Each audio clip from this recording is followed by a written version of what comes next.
अमित शाह और नरेंद्र मोदी का फैसला, परवेज वर्मा को सीएम पद नहीं मिलेगा।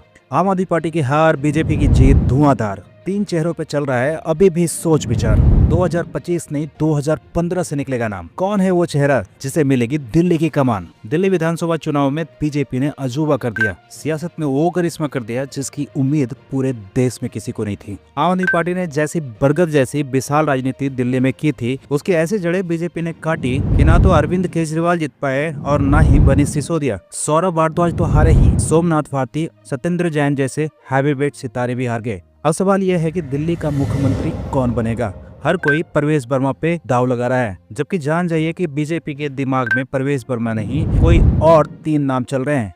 उन 3 नामों को जानने से पहले ये जान लीजिए कि परवेज वर्मा के नाम पे मोहर क्यों नहीं लगेगी। दरअसल परवेज वर्मा के पिताजी साहिब सिंह वर्मा भी दिल्ली के चीफ मिनिस्टर रह चुके हैं। अगर बीजेपी परवेज वर्मा पे दाव लगाएंगे तो परिवारवाद का आरोप लग सकता है। अब हम बताते हैं आपको वो 3 नाम जो संभाल सकते हैं दिल्ली की कमान। दरअसल सियासत के चश्मे से देखें तो पहला नाम दिल्ली की कमान को संभालने में जो आता है वो नाम है विजेंद्र गुप्ता का। रोहिणी से विधायक विजेंद्र गुप्ता वो शख्स हैं जो कि आम आदमी पार्टी और अरविंद केजरीवाल के आंधी में भी अपनी सीट नहीं हारे। 2015 में जब बीजेपी की सिर्फ 3 विधायक चुन के आए थे, उसमें से एक नाम विजेंद्र गुप्ता का भी था।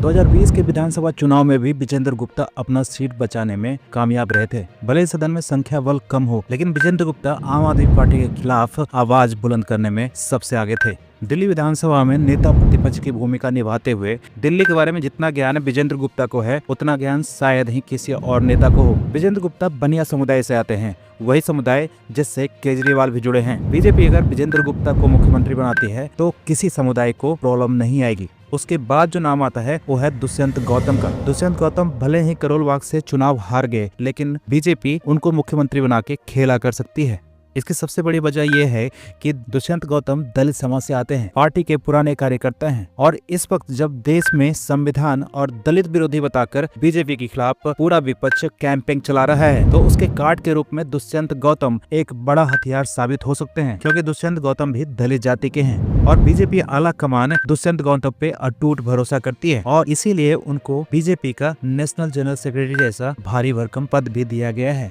इसके बाद ये सवाल उठता है कि क्या बीजेपी दिल्ली का सीएम किसी महिला को बना सकता है? अगर हाँ, तो वो कौन सा नाम हो सकता है? इस लिस्ट में बासुरी स्वराज, मीनाक्षी लेखी और स्मृति ईरानी जैसे नाम आगे हैं। ये तीनों महिलाएं जनता के बीच पॉपुलर भी हैं और योग्य भी मानी जाती हैं। और सबसे बड़ी बात ये है कि परवेज वर्मा और मनोज तिवारी को हटा दें तो इनके टक्कर के पुरुष कैंडिडेट बीजेपी में नजर नहीं आते। एक और नाम वीरेंद्र सचदेवा का भी चल रहा है, जो बीजेपी के दिल्ली प्रदेश अध्यक्ष हैं। पार्टी की पंजाबी लॉबी को रिप्रेजेंट करते हैं, लेकिन लोकप्रियता के लेवल पर विजेंद्र सचदेवा बाकी लीडरों से पीछे नजर आते हैं। विजेंद्र सचदेवा के साथ सबसे बड़ा प्लस पॉइंट है कि पंजाबियों को साथ कर उन्होंने दिल्ली में कमल खिलाया है। इस लिस्ट में आखिरी नाम आता है मनोज तिवारी का। बीजेपी का जाना माना चेहरा है। दिल्ली से वो बीजेपी के इकलौते सांसद हैं जिनको बीजेपी ने 2019 में भी टिकट दिया था और 2024 को भी। कहा जाता है कि अगर 2020 में दिल्ली विधानसभा चुनाव बीजेपी जीत जाती तो मनोज तिवारी को दिल्ली का चीफ मिनिस्टर बना दिया जाता, लेकिन इस बार हालत और समीकरण दोनों बहुत बदल चुके हैं। मनोज तिवारी की खासियत है कि वो भोजपुरी फिल्मों के हीरो हैं। बिहार तक उनकी पॉपुलरिटी है, पूर्वांचल समाज पर उनका जबरदस्त पकड़ है। मनोज तिवारी खुद भी चाहते हैं कि बीजेपी उनके नाम पर मोहर लगाएं और वो दिल्ली के चीफ मिनिस्टर बने। हालांकि उनका कोई बयान सामने नहीं आया है,